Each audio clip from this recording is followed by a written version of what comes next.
Welcome back to another episode of Kicking It with Coach Red, where we bring you all the news, stories, takes, and opinions about your favorite teams from the Pacific Northwest, from the good to the bad to the Mariners. The sweet, sweet Mariners, baby. Oh, so sweet. Yeah, Usually it's at this point of the episode where we tell you whether we're going to be talking about the Seahawks, which is on your hat, or the Mariners. Joke's on you. We're talking about both. got him. Gotcha. Got you good to you at first. Um, it's been a couple weeks since we've been able to record. Life gets crazy sometimes, so we're back in the saddle. Um, Seahawks hire an offensive coordinator. The Mariners make another major league signing. We're going to talk about those things and just kind of see where things go. But before we do that, I want to tell you a little bit about us. If you're looking for a guy who's probably one of the top two hosts in this entire show, top two, not two, looking for a guy like me, your boy, Coach Red. You can find me on X at the real Coach Red, on Instagram at the real underscore Coach Red, TikTok at the real Coach Red. Also find the show over on YouTube. Search Kicking It with Coach Red. Like, subscribe, smash that bell notifications, and leave a comment or two. Also, a big shout out. It's been a couple weeks since we've had an episode on YouTube, and playtimes are going up. So we appreciate everyone for dropping by and watching along. And if you're looking for a guy that has two thumbs up right there, That's me. French top two hosts of all time on the show as well. French, you got a cult following, I think. Cult following. Hey, it's gotten better. It's Some gotten people better. will recognize the greatness many years down the road, but Sure. putting in work right now, and he's ready to put in work today, and that's Kane. Yep. I'm Kane. You can find me over on Twitter at Kane2406, TikTok, Kane0624. Also follow the show's socials over on Twitter and Instagram at Coach Red Pod. Follow us. Do it, freaking do it. The Seahawks offensive coordinator that was signed was absolutely not one that we had kind of eyed very early on in the process. And it really looked like they were going to be going the way of, I think, Fraley, who was the offensive line coach for the Lions. But after Ryan Grubb not calling plays at the NFL level and you seeing getting a little bit one sided at times and not being able to play to the strengths, they went with an option that has play calling experience for multiple teams.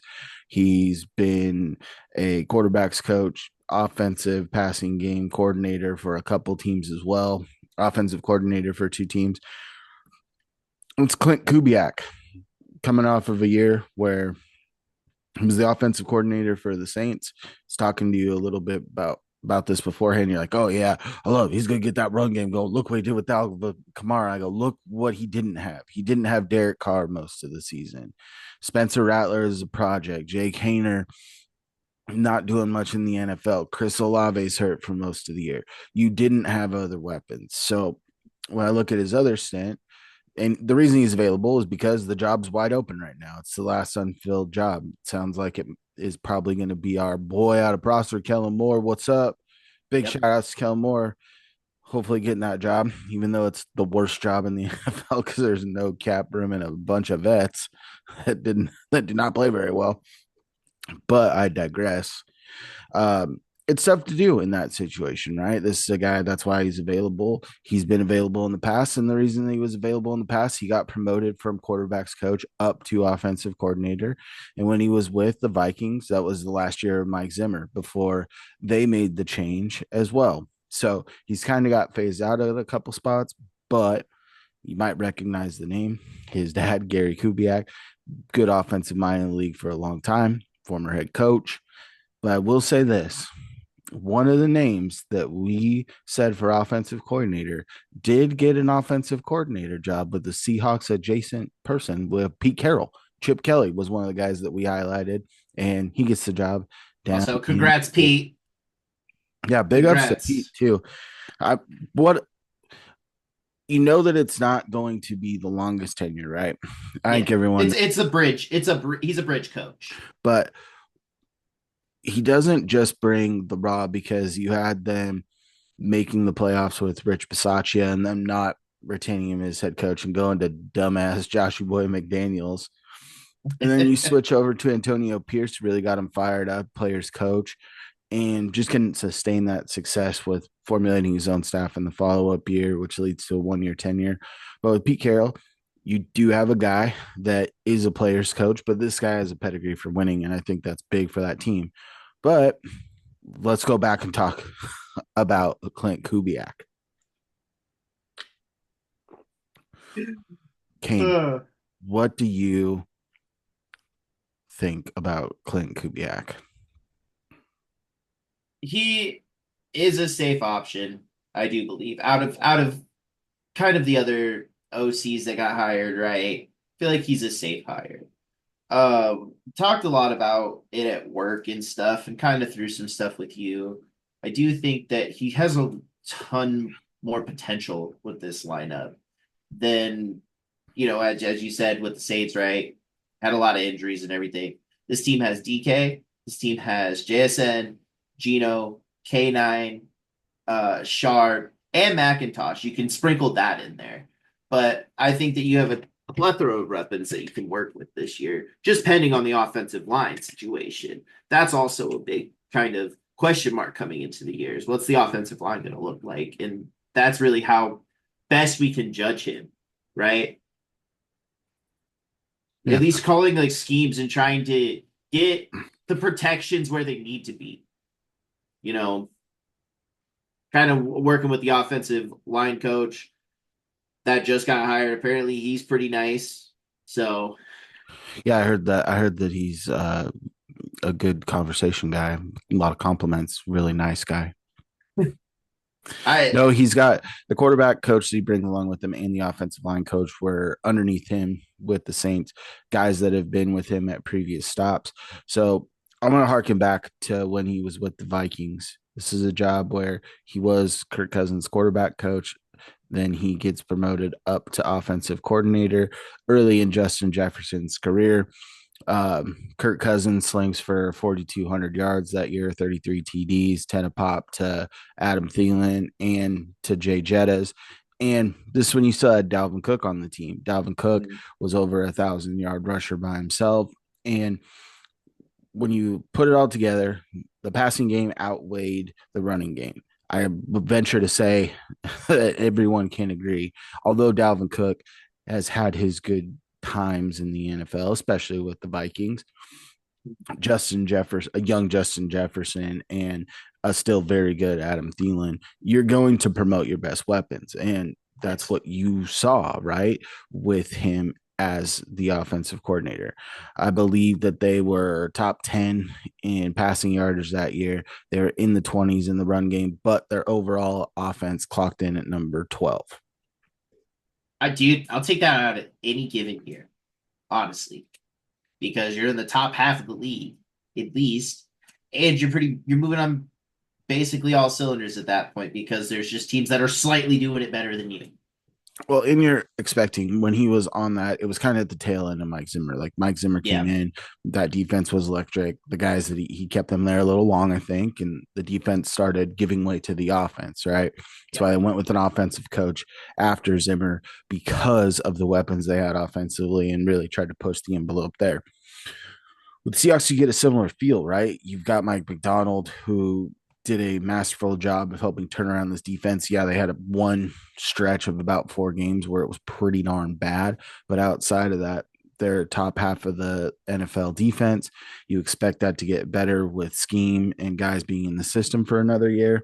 Yep. And then when you look at the offense, you saw an emergence a little bit more on big playability from Sharps It gives you that handcuff when K9 is banged up. You look at what DK can get you. You look at what you can get out of JSN. Oh, Geno Smith has continued to play well, even though the turnover numbers were up. He was still slinging the ball and doing the best he could with the subpar offensive line. I think that it's getting hammered home through the fans, and I think that they saw that play out on the field this year. That yes, we can't just look at investing third round picks and guards. Do they pan out? Yeah, they do. You know, you have a third round pick in Abe Lucas when healthy is one of the anchors of that line, right? I think yep. that Oluwatimi is being panned more than he should be. I think that he is going to be a serviceable to above average center. It's really what you're looking at as the guard play. And when you go into this draft cycle, which we'll probably be hopping into after the Super Bowl, there's a lot of good offensive linemen. There's a lot of good tackles and guards. And then that gives you the liberty to either address a guard early, Mhm. hopefully a left one to fill in for Lake and Tomlinson, who I do not expect to be back. And then you do have a 3-man battle for that other guard spot with one guy slotting as the backup on the left side, because I think that Haynes should have gotten a wake up call unless he gets traded sometime in the offseason, right? And they give up on him. They liked Anthony Bradford a lot. You had the 6th-round rookie whose name I do not know how to pronounce, so I'm not even going to try. But Oh, you can all also right. look at a guy that could be a tweener too, that you could potentially put at right tackle, bump Abe Lucas in so he's not having to be as athletic with the knee issues that he's had going on. So you've Mhm. got options. And I think that offensively, although I like Scott Huff, I've seen what he's been able to do. He did not have the goods to do it, and it sounded like he might hang around. But Mike McDonald ultimately decides to go and let his coordinator make sure that he has some of his key assistants in place. And I do think that this is a good hire. Is it the splashiest hire? No, No. it's not. Is it? But the other thing that you look at is Mike McDonald once again going outside of what he knows, right? When Mhm. he goes into this new venture, all right, you bring in Lil Harbaugh as your special teams coordinator, and you bring in Leslie Frazier, who had been around the Ravens with him. Outside of that, almost everyone else, no real relationships with. So Mhm. he's a guy that's gonna rely on the people around him, and especially on the offensive side. I guarantee that Gary Kubiak's going to be in his son's ear a little bit too, here and there on things he can tighten up. That's a guy that was in the NFL for over 20 years. So Yep. not the splashiest, but I don't think this team needs to be splashy. They're going to give you a little bit more splash, I think, this year defensively. And I think that if you can complement that with complementary football, winning the time of possession Thank in a you. game and Yes. being, you know, 60-40 pass to run, I think you're in a good spot with the Yeah. way that this team's constructed.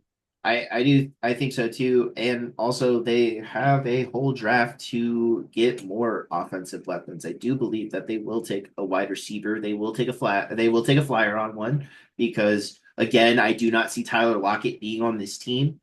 So that's a spot you have to fill, and Jake Bobo isn't your third receiver. He's a good fourth. He's a good guy to have on blocking, but Jake Bobo is not going to get significant run. He's just not. Well, and it's a deep tight end class too. I could see them targeting a tight end in this class because you've got I've heard Stover getting tossed around by them at some point, Gates Silver was drafted last year. Nice try, or big guy. not. Tyler Warren. Yeah, Okay.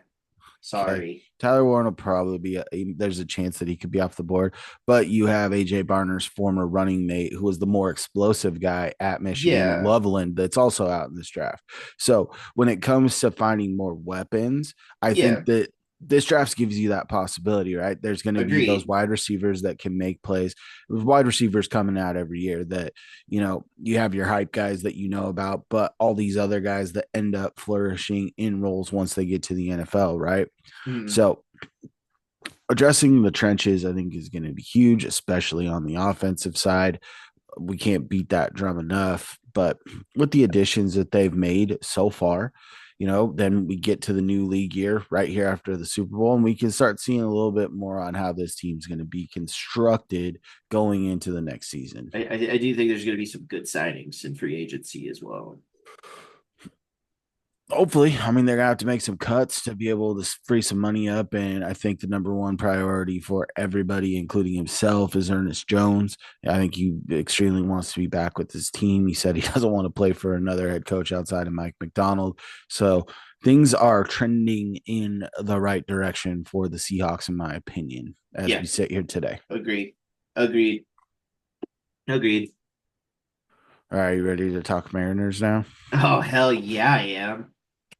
I this this news really like brought me back in because I loved it last. Hey. Yeah, go ahead, go ahead, go ahead, go When ahead, they go ahead. acquired Jorge Polanco last year, I was stoked. I was stoked. But then he had the knee problem all year. We saw a good, 3-week stretch where he was untouchable after the break. He was Yeah, but a week of on that was fire. in AAA. Right. But he was on fire. Great. But then the knee started acting up again. Got surgery on it. Get him back. Play him third because he can't play second anymore. I think it's a good move. I love Jorge Polanco, and I'm so happy he's back. It makes the lineup better too. Come on, man. The lineup that they were throwing out before they signed him was not as good as it's gonna be now. This is the same the lineup.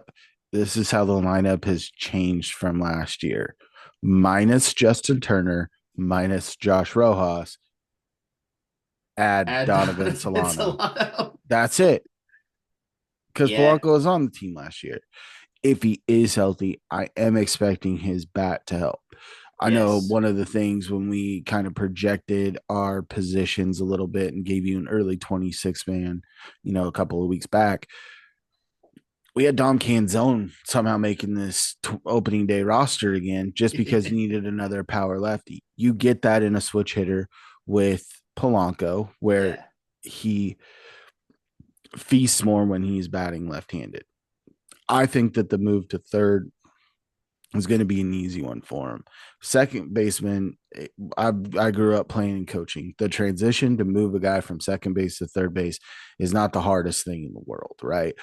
If you could do it, you could do it. He's got the arm strength to do it. But where I didn't like him last year at second base was the range.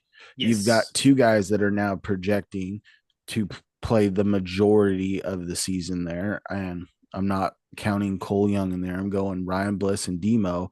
Yep. Both of those guys. Demo's your most complete defender in the entire infield But the right now, hard thing with today. Demo is it's hard playing him for long stretches of time because there are times where his bat is hot, but you keep him in there long enough, it really starts to cool off.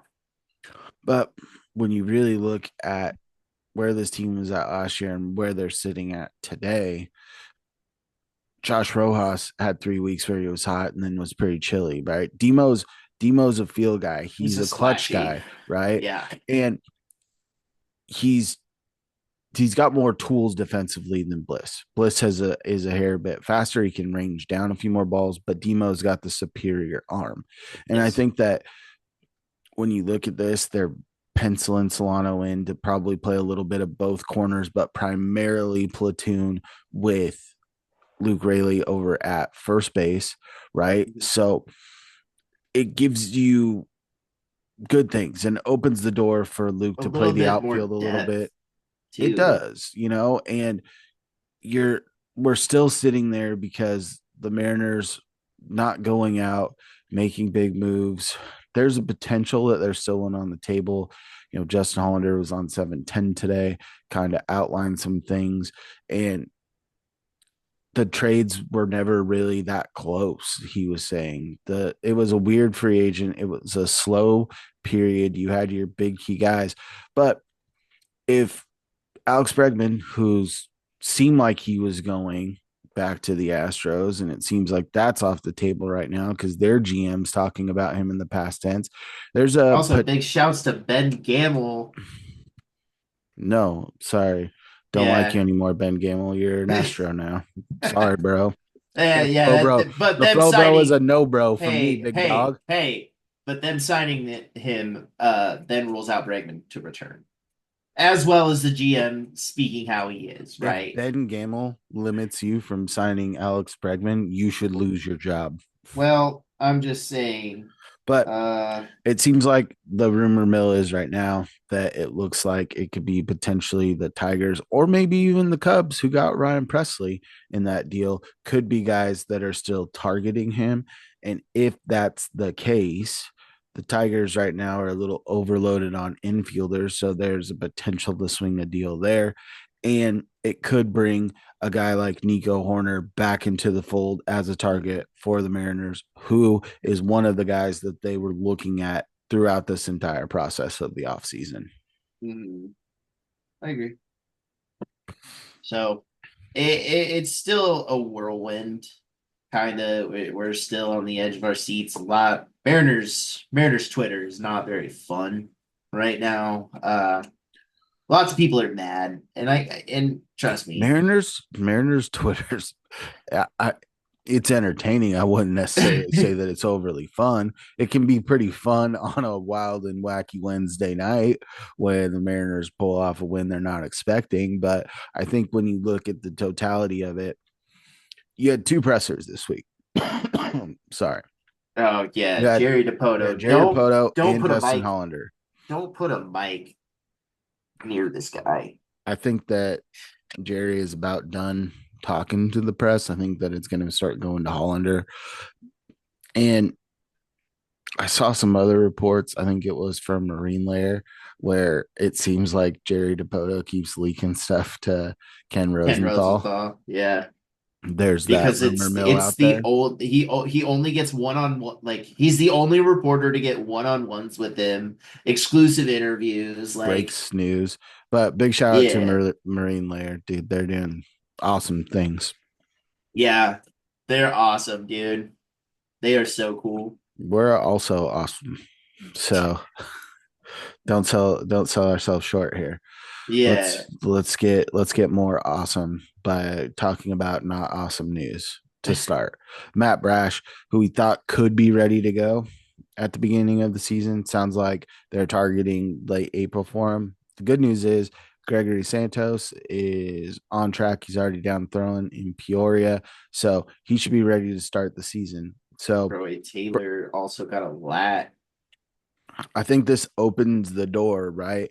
I know when we did our original 26 man, we had Troy Taylor and Brash on that. It sounds like neither are going to be ready. They're going to slow play Troy Taylor. He's a young arm. Mhm. I think this opens the door for a guy like Bizardo, who Yes, who was who has been very bad, but and the one at the time I was tail end like, of the "Hey year, he man, it was was." very good. I was like, "Hey, his outing was good." You're like, "What are you talking about?" Well, Hey man, I I call it can't like I see it, I guess. I don't take one game sample sizes. I need to see it Sure. over the course of a couple of weeks, which he did down the stretch. Yeah, So it seemed like it's when Dan took over the team, it kind of flipped the switch, started winning, pitching got a little bit better. Um, so yeah, you just hope that it can just keep running, keep okay, continue. Sorry. no, you're fine. The other thing I was going to say is that I think that other spot goes to, as Mariners Twitter has described it, the pitching pile. You know, just the pile of arms that they accumulate during the off season. They made a trade with the Reds for a guy, They did for cash consideration. Joey Luigi like Wagamo, I think is what it was.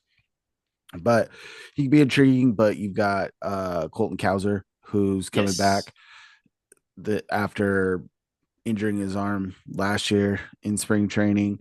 You've got the guy Carlos from Vargas. Vargas, who's not really being talked about. You also have the Japanese pitcher who throws at 102. And if they can dial in and get him around the plate a little bit more, which the Mariners seem to do a pretty good job of, you look at a guy that was a vet that came in, had troubles with walks, had troubles with being effective, and that was Paul Sewald. Paul Sewald turned out pretty darn good for the Mariners, and he was a guy that didn't even like the low key part of this whole thing is when Logan Gilbert and Jared Kelnick got called up on the same day. There was one other guy that got called up, and it was Paul Sewald, and no one talked about it until the end of the year when he was absolutely dealing on the back end of the bullpen. So I think they've amassed enough arms to be creative and have some fun. Your starting rotation is bonkers. Yes. It's them and the Dodgers at the top of the heap, Yep. and these are And behind that. But they still I say the Mariners have one too. People are saying the Mariners still have one, and the Dodgers have like eight starting pitchers that they have on roster this year. and I think that with if Brian Wu can be Ooh, healthier, love Brian Wu. if he could be healthier, and you're gonna, you know what you're gonna get out of Luis Castillo Mhm. now, and but with Logan Gilbert taking a step forward, when you got George Kirby who's going to do what he does and what Bryce Miller did in the second half, you're really setting yourself up for success. And it's another thing that we keep talking about is when you look at the landscape of the American League West, It's kind of like a wide open one field right team now. got markedly better. It was the Oakland A's. One team Yeah. got marginally better, but they were really bad as well in the Angels. But Mm, when you look at the other heavy hitters in the Rangers and with the Astros, I don't think they're a better team coming into the season than they were last year. I think right. that when you look at the Mariners, and I'm going to, you know, I'm about to get canceled. Call me Jerry DePoto. But when you look at the midseason acquisitions that were not on this team to start the year, like Randy Rosarena and Victor Robles, who I don't expect Robles to do what he did last year, but I expect to see a little bit more than we saw of Randy Rosarena. Mhm. This team is at a better spot to win early. And that's where the Mariners have typically struggled when Julio, the slow starter, right? And we've talked about this every year. When Julio's hot, this team's winning. If Julio can stay hotter, or they have another guy that can kind of alleviate that. Yes, you have Cal Raleigh, but having an established veteran like Randy Arozarena in that lineup, having Luke Raley playing actually in the first month of the season, unlike last year when he did not. And Dom Canzone Yes. was getting those at bats, right? So Yeah. you've got more established MLB players going into the season. You've got Donovan Solano, who is a singles merchant, OBP monster, right? Yeah. You're in a better position. There's less question marks in terms of what you're putting on the field. I Is the think I lineup impressive? Don't get it twisted. I'm not trying to say that this lineup's any world beaters out there. right, but I just think that it can produce runs. And that's kind of the biggest thing because JP's going to have a better year this year, right? If barring any Hopefully, injuries, Mitch hopefully, Garver is expected to have a better season. Jorge Polanco is expected to have a better season, right? Like, sure. if all your stars align, Victor Robles is supposed to have a worse season. Luke Raley might have a worse season. Julio might have a worse season. Cal might have a worse season. See, we could play this game all day, right? right? But And that's where the Mariners, it struggles with them because they're just such on that. They're hoping for, advances by their mhm, hitters and not regressions. And when that's what you're banking on, it makes it very tough. yeah, because it's going to be a long, long season, and hopefully it's going to be a fun one.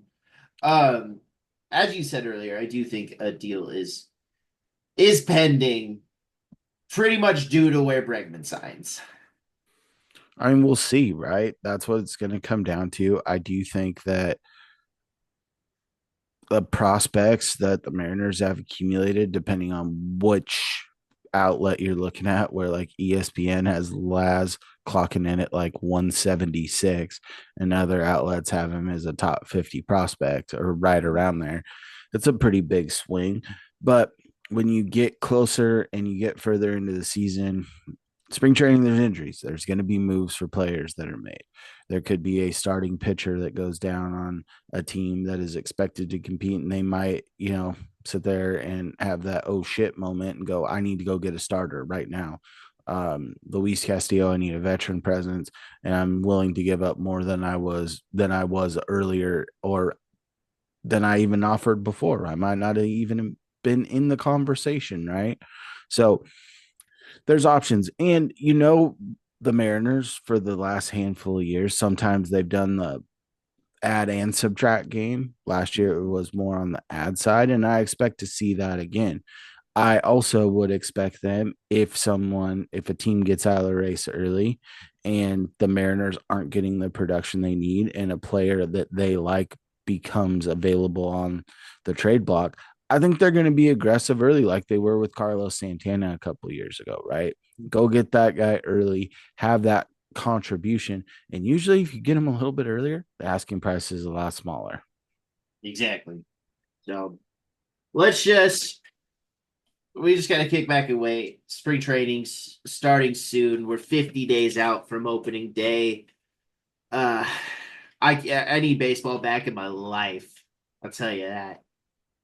Yep. And it's the team that we love to hate sometimes That's and love true. to love. And we would love you to give us a follow on social media. You can find me, your boy, Coach Red, on X at the real Coach Red, on Instagram at the real underscore Coach Red, TikTok at the real Coach Red. Also find the show over on YouTube. Search Kicking It with Coach Red. Like, subscribe, hit the bell notifications, leave a comment or two. Kane, where you at? Find me over on Twitter, Kane2406, TikTok, Kane0624. Also follow the show's socials over on Twitter and Instagram at Coach Red Pod. Follow us. Do it, freaking do it. And as always, stay fresh. Stay fresh, peeps. Peace.